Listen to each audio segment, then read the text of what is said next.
Presiden Prabowo Subianto bertemu dengan delegasi pengusaha asal Jepang yang terhimpun dalam Japan Indonesia Association atau Japinda di Istana Merdeka, Jakarta, Kamis siang.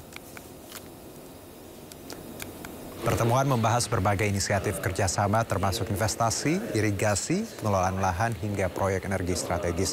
Salah satu topik utama pertemuan tersebut adalah kelanjutan proyek Blok Masela yang telah direncanakan sejak tahun 2000. Selain itu, Prabowo juga mendorong keterlibatan perusahaan-perusahaan Jepang dalam proyek Great Giant Seawall.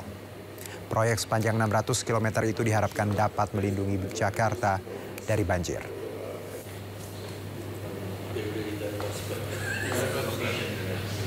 Kita beralih ke informasi berikutnya, pemirsa. Pasca banjir, warga mulai membersihkan rumahnya dari material lumpur, sementara sebagian warga masih mengungsi akibat rumahnya hancur karena pergerakan tanah.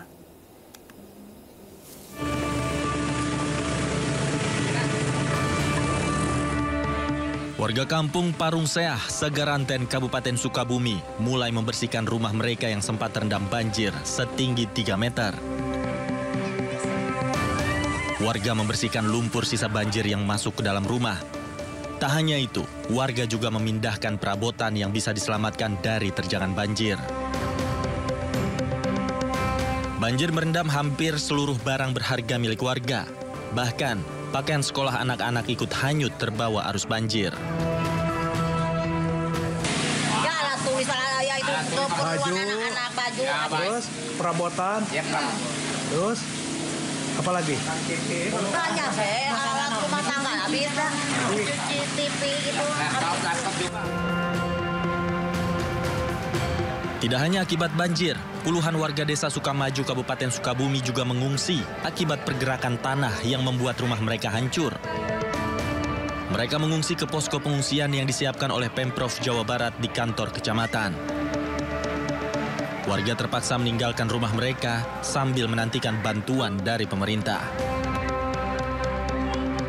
Dari Kabupaten Sukabumi, Jawa Barat, Tim Liputan iNews melaporkan. Wakil Presiden Gibran Rakabuming Raka meninjau langsung lokasi bencana di Sukabumi, Jawa Barat. Dalam kunjungannya, Wapres meminta tindakan cepat untuk membantu pengungsi dan perbaikan bangunan rusak terdampak bencana. Wapres meninjau langsung ke pengungsian warga di SD Negeri 2 Tegal Panjang.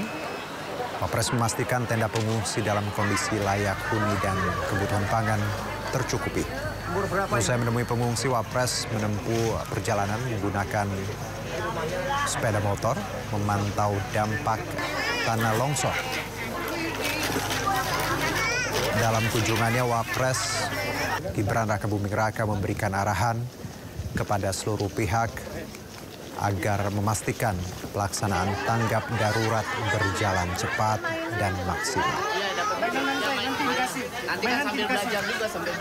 Menanggapi arahan Wapres, Kepala BNPB Suharyanto memastikan segera prioritaskan perbaikan pasca banjir bandang dan tanah longsor.